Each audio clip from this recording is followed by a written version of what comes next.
agung, mempesona, dan berbudaya. Inilah 3 kata yang terlintas di benak saya ketika menjejakkan kaki di tanah para dewa. Keindahan alam yang mempesona seolah membawa saya ke alam tiada dua. Inilah Dieng dengan segala keistimewaannya. Saya akan membawa kalian menyingkap cahaya terang di balik pegunungan yang indah menjulang.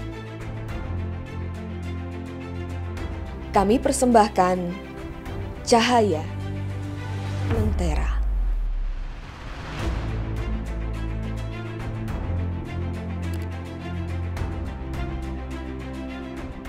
Dieng Plateau atau dataran tinggi Dieng secara geografis terletak di 6 kabupaten. Namun situs-situs bersejarah yang dikenal masyarakat itu ada di 2 kabupaten, yaitu Wonosobo di sebelah timur dan Banjarnegara di sebelah barat. Namun keindahan yang sedang kita nikmati saat ini bukan satu-satunya daya tarik dari Dieng. Kelahiran atau kehadiran anak-anak gimbal juga menjadi daya tarik tersendiri karena mereka dipercaya sebagai titisan para dewa.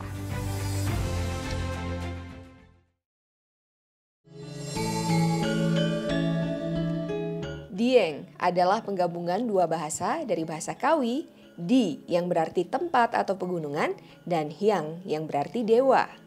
Jadi Dieng memiliki arti pegunungan tempat tinggal para dewa. Sejarah panjang Dieng diceritakan turun-temurun, dilanjutkan dan diabadikan dari generasi ke generasi. Adalah Mbah Sumanto, sang tokoh adat penerus tradisi keluarga. Sebelum melangkahkan kaki lebih jauh di kawasan ini, saya berkesempatan bertemu Mbah Sumanto untuk mendengar kisah dari beliau. Nah, kalau keberadaan anak-anak gembel ini, rambut gimbal ini, itu sejak kapan, Mbah? Kalau rambut gembel itu awet zaman dulu sudah ada. Karena rambut gembel itu titipan dari Dawi Roro Runce Samudra Kidul, dari Samudra Kidul. Kalau anak mulai gembel tuh kalau mulai 1 tahun, 2 tahun anak itu sakit, kejang-kejang, panas tuh. Itu ciri-cirinya dia bakal mau muncul gembel tuh. Kalau dibawa ke rumah sakit saya kira enggak ada penyakitnya itu, hanya panas gini. Terus mau muncul gembel, seketika gembel tukul, seketika terus sembuh tuh. Oh, setelah keluar gembelnya itu sembuh sendiri, nggak perlu diobatin ya? Nggak usah diobatin. Gembel itu rambutnya? Rambutnya. Rambut gimbal itu disebutnya gembel? Gembel. Nggak kesinggung gitu mereka disebutnya? Nggak kesinggung. Emang karena memang pengertian di sini tuh gembel itu rambut gimbal? Ya.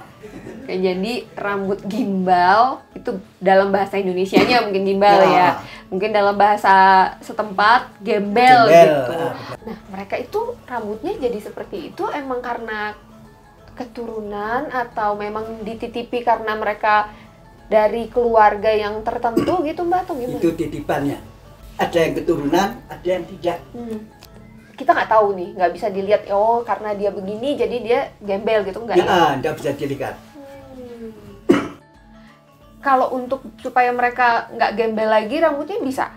Bisa, kalau nanti sudah 2 tahun, 3 tahun, 4 tahun kan anak itu bisa ditanyain lah. Dek, mau cukup mau potong ya, gembelnya minta apa gini. Umpama minta telur 3, ya harus telur 3, jangan telur 5. Telur harus 3, permintaan tuh harus dipenuhi sesuai sama permintaan mereka. Kalau permintaan itu mereka dapat inspirasinya gitu dari mana gitu permintaan itu? Itu yang minta gembelnya ya, saya kira ya. Jadi permintaannya sebenarnya aneh-aneh gitu aneh-aneh. Ya? Unik-unik gitu ya permintaannya? Ada yang minta tikus putih, ada yang minta ikan asin kalau dipotong dikeprukin itu gembelnya. Oh gitu. Kalau mau itu masuk sekolah kelas 1 SD atau TK itu mulai sendirinya itu malu mungkin minta potong itu sudah umur 5 tahunan lah.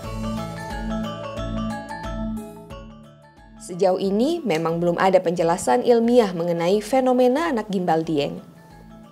Memiliki keistimewaan tidak lantas menjauhkan anak-anak gimbal dari bangku sekolah. Sama seperti anak-anak pada umumnya, anak-anak gimbal tetap mendapatkan ruang dalam mengenyam pendidikan formal. Di SDN 1 Karangtengah, Kecamatan Batur ini, terdapat beberapa anak dengan rambut gimbal terdaftar bersekolah di sini. Kalau kita berbicara mengenai kawasan dataran tinggi Dieng, pasti salah satunya daya tariknya adalah anak-anak gimbal ini, Betul, ya Pak ya. betul. Kalau di sekolah ini ada berapa anak gimbal ya? Iya. Sekolah Kebetulan sekolahan di sini di Sekolah Dasar Negeri 1 Karangtengah, untuk kelas 3 ada 1 anak perempuan. Kebetulan tahun ini kelas 1 ada 3 anak. Yang 1 perempuan, 2 laki-laki. Oke. Kalau mereka di sekolah tuh seperti apa Pak? Apakah mereka lebih aktif atau lebih berprestasi justru karena mereka aktif itu? Iya. Sepengetahuan kami selaku guru-guru di SD Negeri 1 Karangtengah, untuk anak-anak yang berambut gimbal kelihatannya normal-normal saja, Mbak. Nggak ada pengecualian tersendiri. Tapi kelihatannya agak aktif sedikit sama teman. Untuk lari-lari ke sana ke sini lebih sering gitu. Lebih bertenaga Iya, lebih gitu bertenaga ya. seperti itu. Lebih ini nggak sih mereka kayak misalnya mereka berantem sama temennya gitu? Jarang sekali, Mbak. Jarang Jarang sekali. ya. Bahkan teman-temannya malah menghormati seperti itu. Oh. Iya.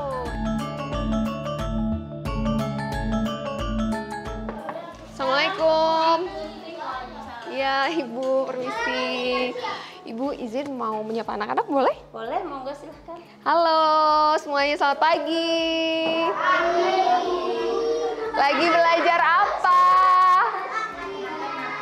Belajar apa, Bu? Matematika. Lagi belajar matematika ya? Udah bisa menghitung 1 sampai 100 belum? Oh, hebat.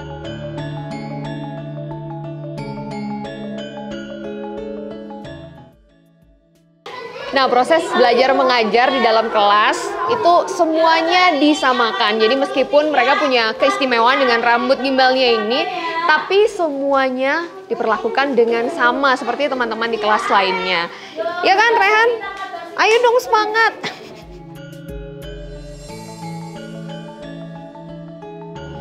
Nah, kalau anak-anak gimbal dengan rambutnya yang panjang itu kan ada ritualnya kalau mau dipotong ya Pak ya. Betul. Tapi kalau aturan sekolah untuk mereka ada yang ini dikhususkan, oh nggak apa-apa karena mereka rambutnya gondrong gitu. Gimana sekolah Jadi memang menyikapi? tata tertib di sekolah kami rambut nggak boleh gondrong dan panjang. Tapi khusus untuk anak yang berambut gimbal kami spesialkan, Mbak, seperti itu.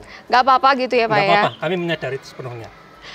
Kalau mereka rambutnya gondrong gitu atau panjang gitu, mereka keganggu nggak sih Pak kalau di kelas belajar gitu? Nggak sama sekali. Iya. Mereka Biasa-biasa saja. biasa aja gitu Iya, ya? biasa saja. Nggak jadi mungkin gatal atau apa, jadi nggak konsen itu belajarnya itu, gitu? seperti itu. Keunikannya itu, Mbak. Nggak ada gatal dan sebagainya. Iya, biasa-biasa saja.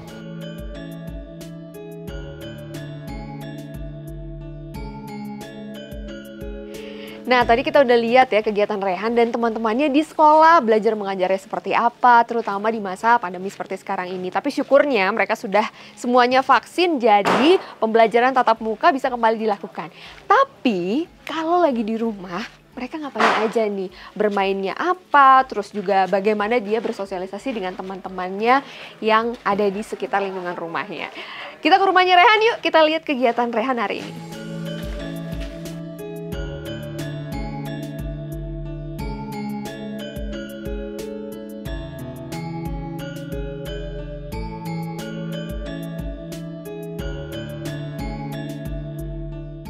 Kalau tadi kan kita udah lihat tuh kegiatan dia di sekolah, di rumah. Kalau sehari-harinya aktivitasnya di rumah apa aja tuh, Mas?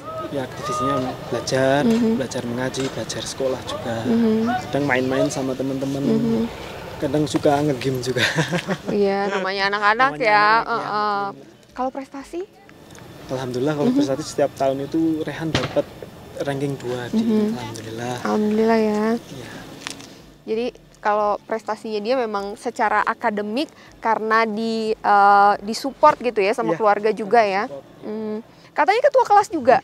Iya, ketua kelas katanya. Disuruh pimpin doa juga kalau mau pelajaran mau dimulai. Alhamdulillah. Bisa buat belajar.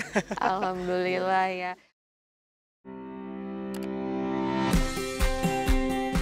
Untuk melengkapi perjalanan saya berkunjung ke Kabupaten Banjarnegara. Bersama Kepala Dinas Pendidikan, Pemuda dan Olahraga Kabupaten Banjarnegara, saya disuguhi berbagai fakta dan dukungan pemerintah daerah untuk pendidikan anak-anak dataran tinggi Dieng, termasuk anak-anak gimbal. Halo Pak, selamat pagi. Selamat Pak pagi. Agung, apa kabar? Saya Alhamdulillah. Anita. Iya, Mbak Renita. Iya, ini kita izin buka masker dulu Oh, ya Pak gitu? ya. Ya, nggak apa-apa. Karena kita Ya. sudah sama-sama vaksin, booster juga pastinya Udah, di Banjarnegara alhamdulillah. tingkatnya tinggi ya Pak ya. Boosternya bagus juga. Tapi ini kita mau ngobrol-ngobrol soal anak-anak gimbal nih Oh, Pak. iya. Nah ini keberadaan anak-anak gimbal ini kan Ya. kita boleh sambil jalan ya Pak Iya, Agung iya. ya. Iya, Mm, keberadaan anak-anak gimbal ini kan istimewa ya Pak Iya. ya. Nah kalau dari segi pendidikan mereka diistimewakan atau mendapat kayak hak-hak spesial juga nggak sih Pak? Oh, ya. Jadi keberadaan anak gimbal ini menjadi salah satu hal yang sangat unik di Banjarnegara. Karena apa? Ini punya sejarah yang cukup panjang terkait dengan keberadaan yaitu pada waktu itu penyebaran agama Hindu di Dieng, dataran tinggi Dieng. Berarti ini Nah, ada hubungan dengan perkembangan agama gitu iya, ya? waktu itu. Oke. Oke, nah, terkait dengan anak-anak gimbal ini, kita tetap memperlakukannya wajar saja, ya kan, seperti anak-anak yang biasa. Khususnya di dunia pendidikan, tentunya kita juga bagian dari melaksanakan program yaitu Wajar Dikdas 9 tahun. Nah, mereka juga tetap kita dorong, kita motivasi, mereka tetap harus sekolah. Sekolah 9 tahun Iya, wajib gitu betul, ya. iya. Nah, kalau kita berbicara tadi di awal Pak Agung sebut masalah pariwisata gitu ya. Iya. Nah, ini kan bisa dibilang kehadiran mereka nih karena spesial gitu ya, mereka ini jadi daya tarik pariwisata juga ya Pak ya? Iya, betul.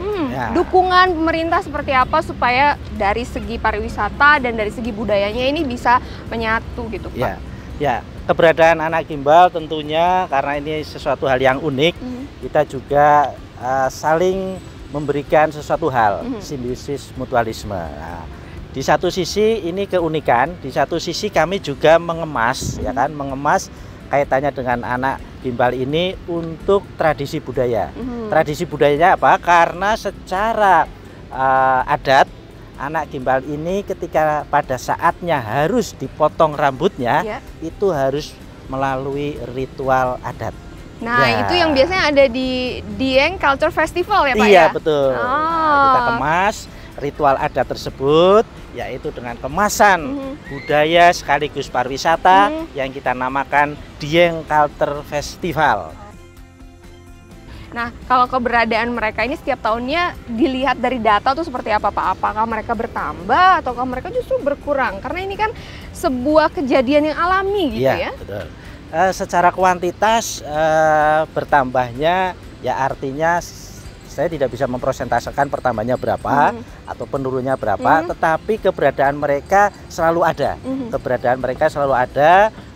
Secara jumlah paling banyak itu ada di sekitar wilayah Dieng, kemudian Kecamatan Batur. Dieng ini bagian dari Kecamatan Batur. Terima kasih Pak Agung. Terima kasih sekali atas perhatiannya.